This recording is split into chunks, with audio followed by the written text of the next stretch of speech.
جب ماضی کی تلخ یادوں کو یاد کر کے یا پھر کسی کے دیے ہوئے دھوکے کو یاد کر کے اپنی وفاؤں محبتوں کی اس طرح بے قدری دیکھ کر جب تم اکیلے کمرے میں گھنٹوں بیٹھ کر روتی ہو نا، تو یاد رکھو اللہ فرشتوں سے فرماتا ہے کہ جاؤ دیکھو میرا بندہ یا بندی کیوں رو رہا ہے۔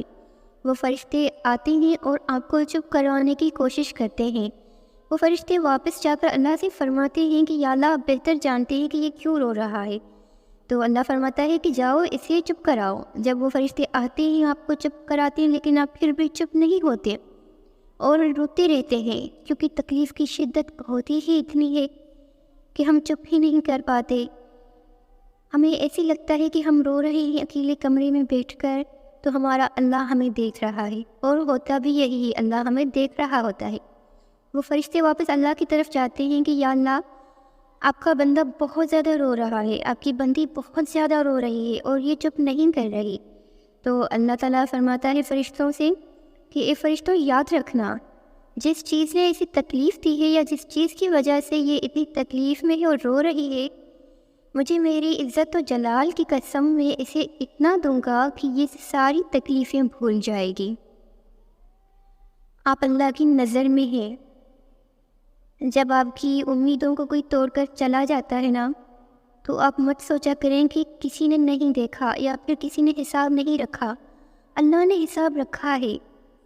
آپ کو اس ٹائم لگ رہا ہوتا ہے کہ اب تو زندگی بس یہیں پر ختم ہو گئی، کیونکہ آپ نے ساری امیدیں محبتیں وفائیں ایک انسان پر نچھاور کی ہوتی ہیں، اور اس انسان کو ہی اپنی زندگی مان کر بیٹھے ہوتے ہیں کہ یہ انسان ہے تو ہم ہیں، یہ نہیں تو ہم نہیں۔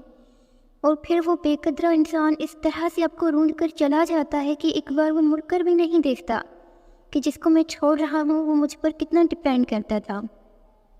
پھر آپ کیوں اتنا اس پر ڈیپینڈ کر رہے ہیں جس نے آپ کا سوچا تک نہیں؟ وہ تو اپنی خوشیوں میں مست ہیں، لیکن کب تک؟ جب تک اللہ کا فیصلہ نہیں آتا، کیونکہ اللہ حساب رکھتا ہے، اللہ بھولنے والا نہیں۔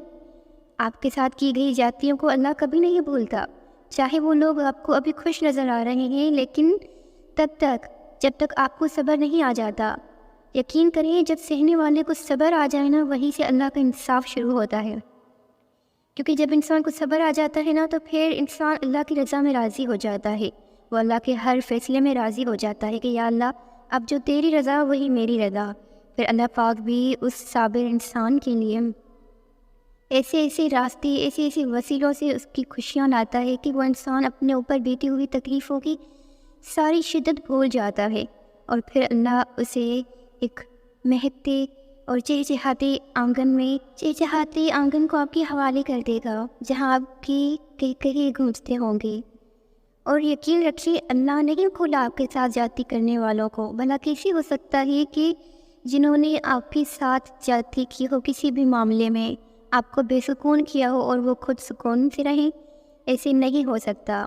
بھلے ہی آپ کو لگے کہ وہ لوگ بہت خوش ہیں، بھلا وہ آپ کو کیوں بتائیں گے کہ ہم خوش نہیں ہیں، ہم پریشان ہیں؟ نہیں بتائیں گے، بالکل بھی نہیں بتائیں گے۔ وہ کیسے بتائیں گے کہ جنہوں نے آپ کو بے سکون کیا تھا آج وہ خود بے سکون ہے؟ اللہ پاک ان کا سکون چھین لیتا ہے جو کسی اور کو بے چین کرتے ہیں، جو کسی اور کے ساتھ زیادتیاں کرتے ہیں۔ اللہ پاک ان کی خوشیوں میں بھی برکت نہیں ڈالتا، کیونکہ اللہ پاک انصاف کرنے والا ہے۔ اللہ کے ہاں نہ تو وکیل خریدے جا سکتے ہیں اور نہ ہی جج خریدے جا سکتے ہیں۔ اللہ کے ہاں تو صرف انصاف کا ترازو تولا جاتا ہے۔